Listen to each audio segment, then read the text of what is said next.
Once the ultimate evil had escaped from the depths, still fettered to the throne, it was time. The troops of the absolute evil had driven the Alliance back to their capital, King's Ending. The time for the final battle had arrived. Prepare to destroy the Alliance, and with it, all good in the land once and for all. Once upon a time there was a kingdom full of flowers and rainbows, where the sun shone all the time and there was loads of that goody-goody, lovey-dovey good people stuff going on. There, the alliance of abominably good people lived in unearned wealth and prosperity. But there was a path leading to a different place there. At the end of this path was a rock. There was a cave carved in this rock, in which the absolute evil lived. It wasn't a grubby, damp cave smelling of muck and mildew, but a deep, dark dungeon, so dark that even darkness itself was afraid of it. It was home to numerous innocent monsters, who enjoyed a happy, contented existence, living in complete harmony with their environment. But time and again, the sickening, sweet-smelling good visited this underworld in search of treasure and experience points.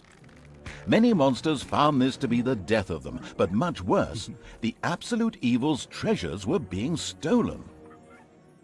One day, just as a few more heroes had finished plundering its dungeon, the absolute evil decided it had had enough, and decided to do something new, something quite monstrous.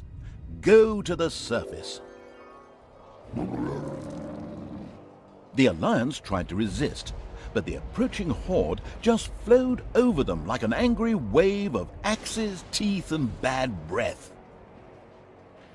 After numerous unrelenting battles, the absolute evil finally stood before the Alliance's capital, King's Ending.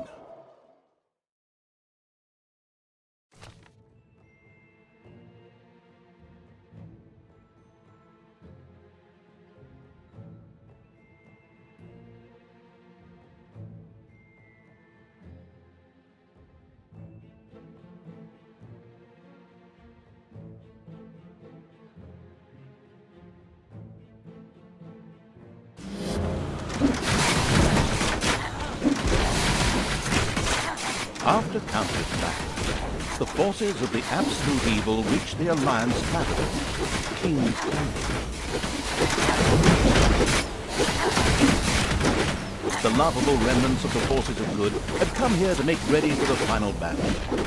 Evil would pay a high price indeed to storm those fortress walls, or so they thought. Suddenly, a rumble rose from deep within the earth. Stones burst asunder, revealing an ancient path into the depths.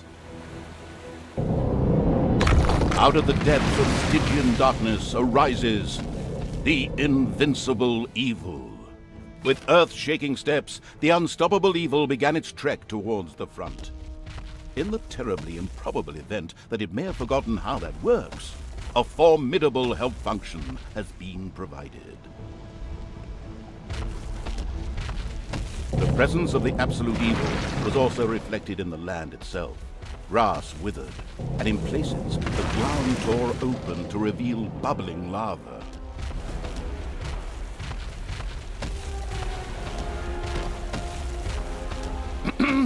I said, with earth-shaking steps, the unstoppable, if somewhat sluggish evil began its trek towards the front.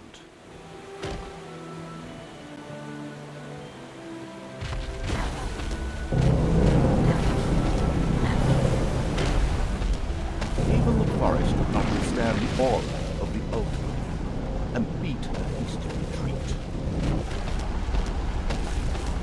A few of the Alliance units had entrenched themselves here. A determined absolute evil marched towards them in order to strike them down with its mighty weapon.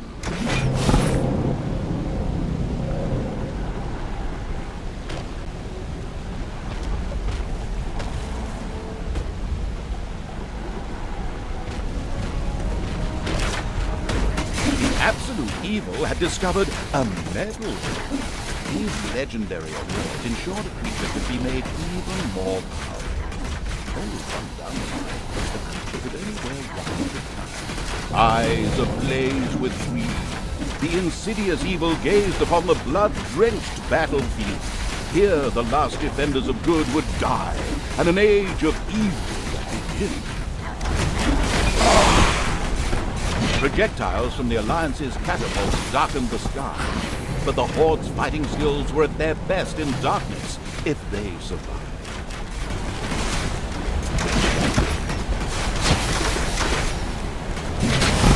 Defeating good was as easy as taking candy from a blaze for the unstoppable evil.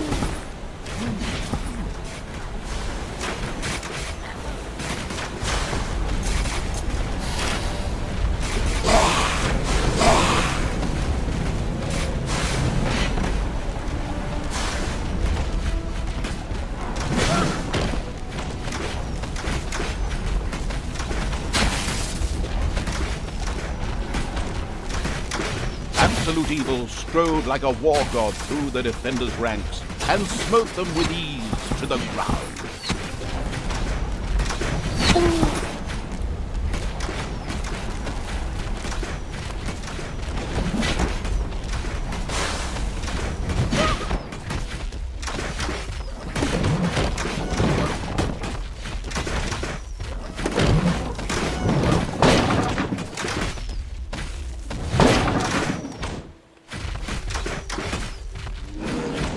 Absolute evil destroyed the defenders' camp in the west with the greatest of ease.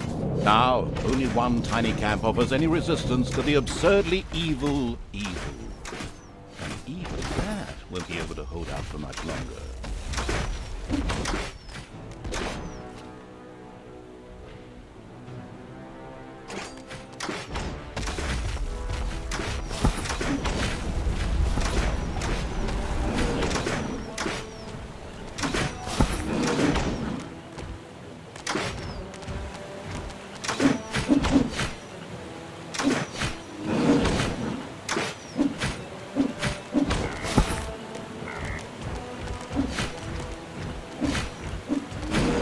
Nothing and no one could stop the invincible evil.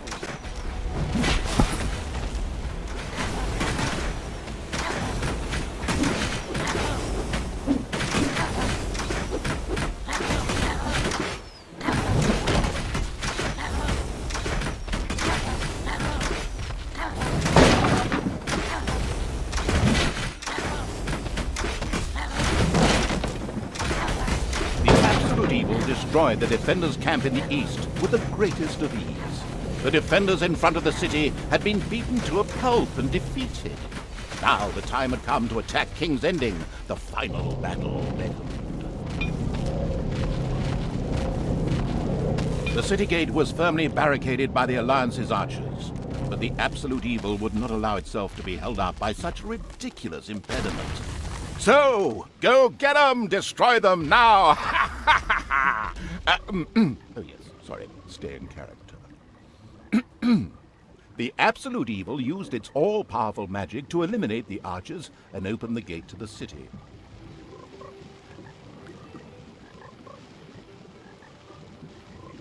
Using its legend, wait for it, dairy powers, the absolute evil destroyed the impediment with ease and simultaneously eliminated a whole group of defenders. True story. The road to the capital was now clear.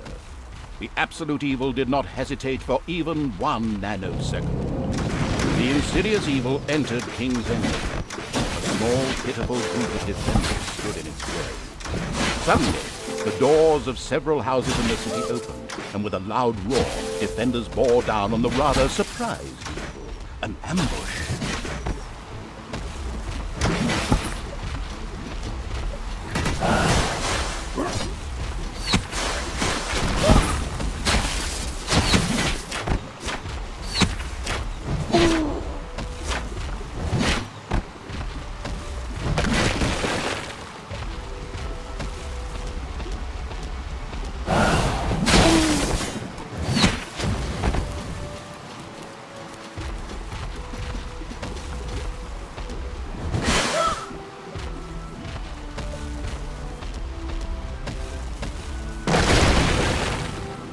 The invincible evil had crushed the defenders. King's Ending had been defeated. At least, that's what it thought.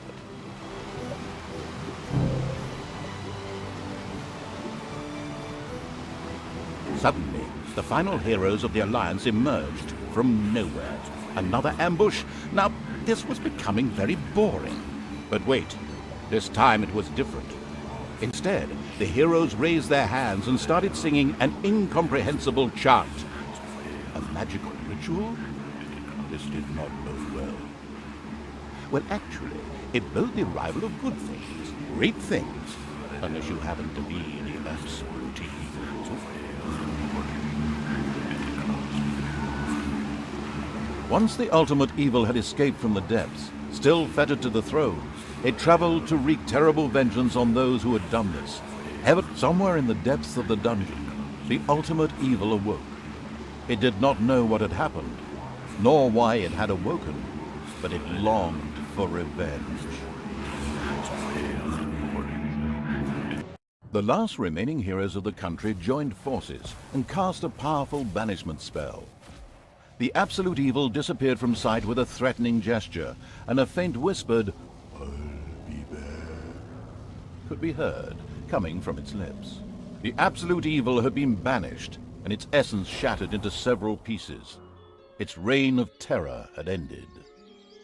The good people of the overworld rejoiced, and an era of peace began for the Alliance. The evil creatures were driven back into the underground, doomed to serve as cannon fodder for pleasure-seeking adventurers. Meanwhile, secreted away in the world's most inaccessible places, the last remains of the absolute evil were resting, never again to see the light of the overworld. Until today, that is.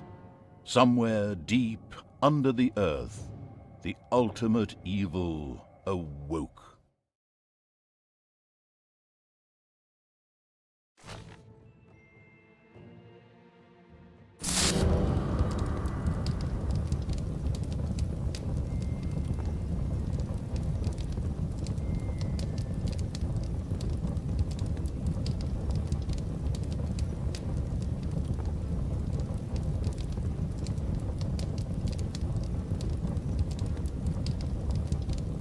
And the Hand of Terror arose, controlled by the ultimate evil. Come on, Hand of Terror, arise, damn you! Methinks that exploring the surrounding area would be a sensible strategy. However, to do this, light would be required. Still not bright enough. An old throne room was revealed by the light. The circumstances remained a mystery. The Hand of Terror flew through the throne room, following each and every thought the ultimate evil. Little snots were the dregs of each and every dungeon and spent their time taking care of it. The expansion-mad evil hired one snot on the spot.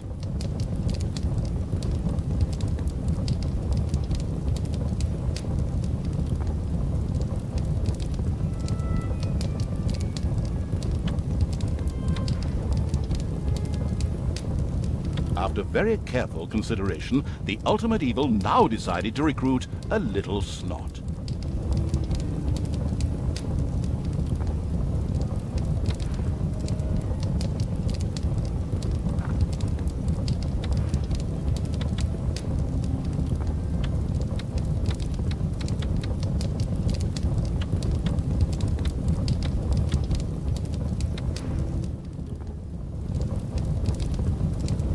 The first little snot appeared.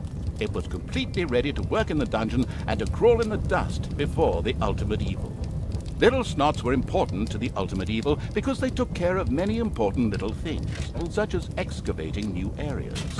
The psionically gifted evil could sense the presence of something important that was buried to the south. It instructed its little snots to dig in that direction.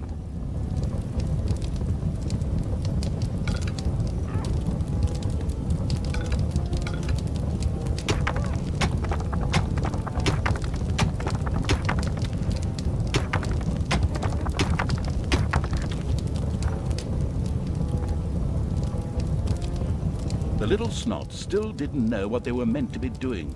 At last, the hand of terror marked the area to be excavated. As quick as a fart, the little snot made his way to the marked position and began to dig.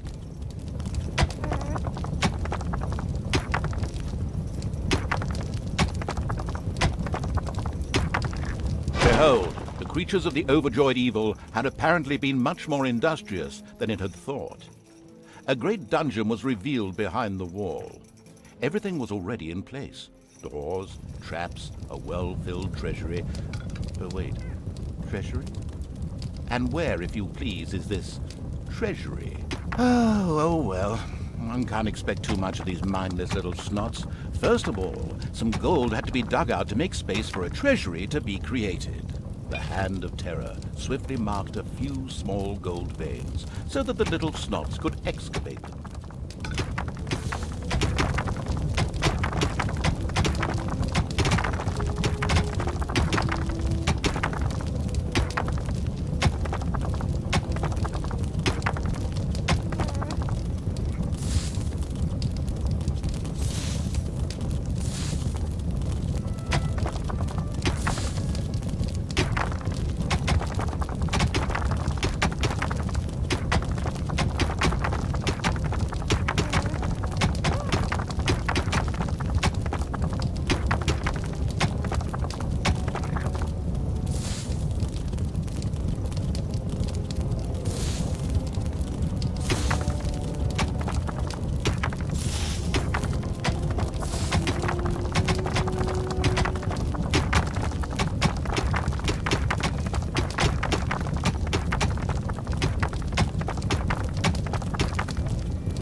As soon as the gold vein was selected, a little snot immediately set out to mine valuable gold for the greedy evil.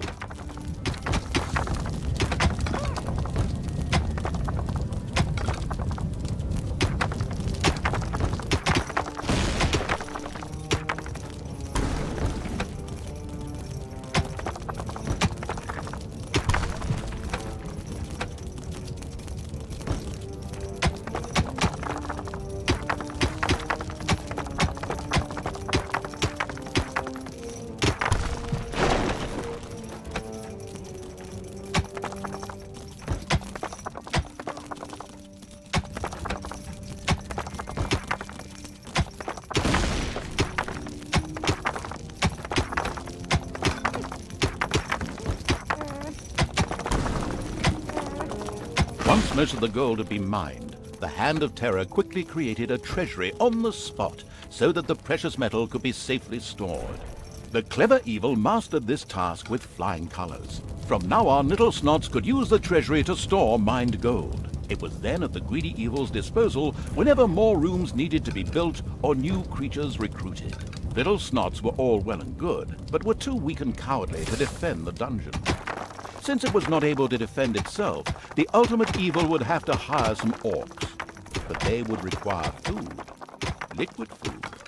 Well, beer to be precise. So the next important thing to build was a brewery. And that would require some space to be created. The ultimate evil had the feeling that its servants were not really putting their backs into the work. Might a hearty slap from the Hand of Terror change that?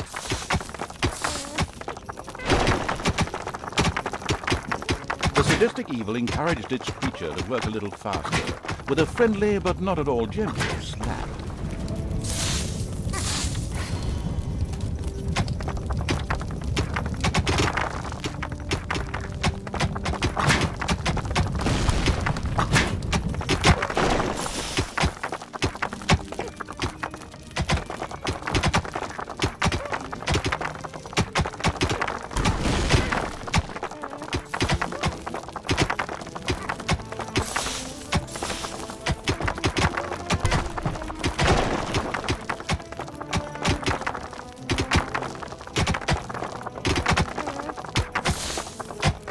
now an area cleared for the brewery site, and with quick finger snaps from the hand of terror, the room stood ready. Excellent. But the recently built brewery lacked a brewing copper. With a sigh of resignation, the overworked evil set about taking care of that too.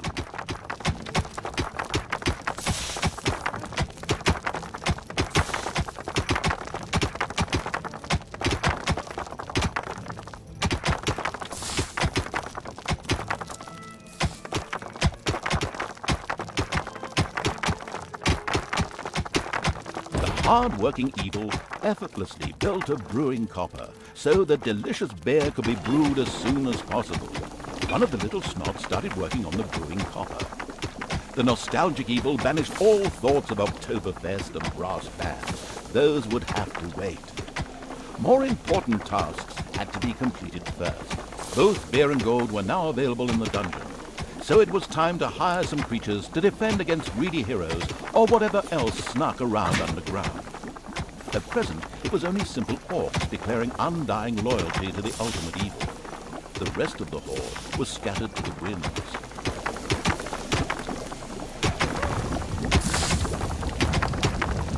Orcs were defensive close combat specialists, capable of dealing with many opponents. However, they were very vulnerable to ranged attacks. The dungeon of the expansion-mad evil grew and prospered, but unfortunately, it had reached the maximum possible population it could currently manage. Now a creature would have to be thrown into the bottomless pit before any others could be brought in. Payday! An eerie gong rang through the hall. It did not bode well for the ultimate evil's treasury stocks, for at each sounding of the gong, the creatures would collect their undeserved wages. However, there was little it could do about this, as it was chained to the throne. Thus it had to give free rein to its servants' desires. For the time being, at least. The creature disappeared into the pit of uselessness with a long, drawn, and gradually diminishing This particular act of wickedness brought a smile to the face of the ultimate evil.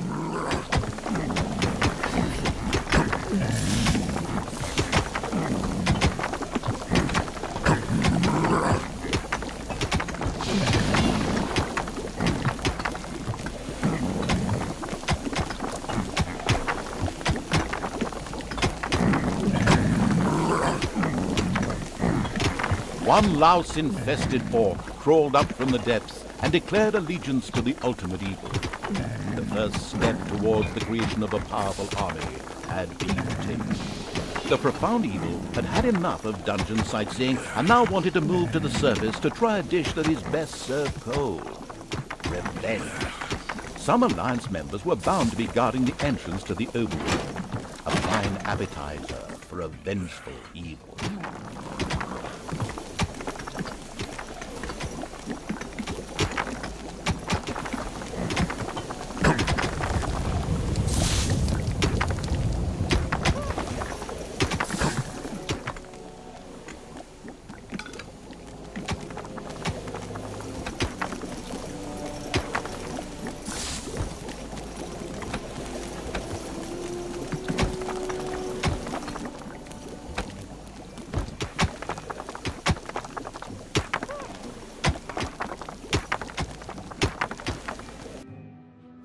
The nameless evil's creatures came upon a spider's nest during their search for an entrance to the overworld.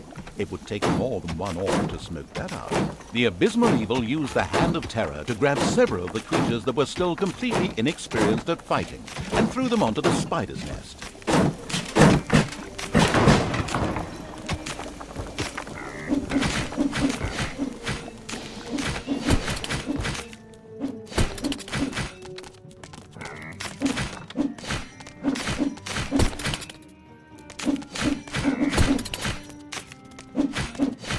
Spiders dropped like flies.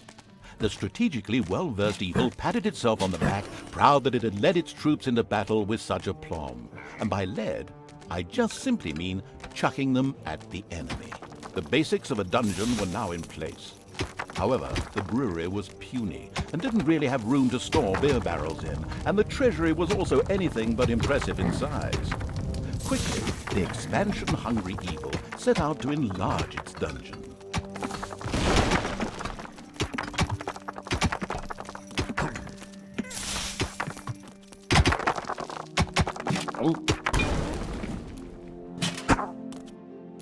The evil has awoken, but its brothers are still asleep. Huh? What on earth was that? That's not in my script. Weirdo. No matter. We'd better get back to concentrating on the dungeon.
Huge monstrosity loomed out of the darkness on 8 legs. This dungeon's human guards had been ancient history for a long while. Now it was home to a huge spider and her brood. Would Sam and Frodo escape it and continue their journey to Mount Doom, or was this the end of the Ring-Bearer? Hang on a minute, that's not the right text. Where were we? Oh yes, a huge spider, henceforth called the Spider Queen. It would be necessary to eliminate the Spider Queen before the Horde could reach the surface. The Spider Queen sent forth a wave of her children. Of course, the ultimate evil was fully aware of this danger and immediately prepared to defend itself against them. At least, that's what I hope.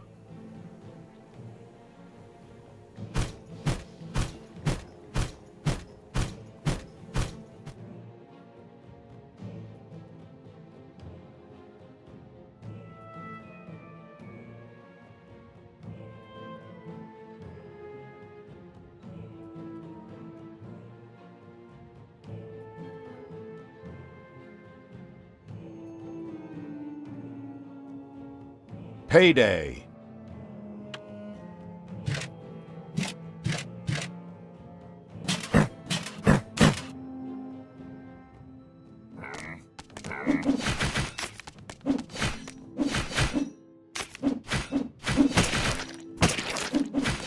And another wave of spiders set out to destroy the ultimate evil.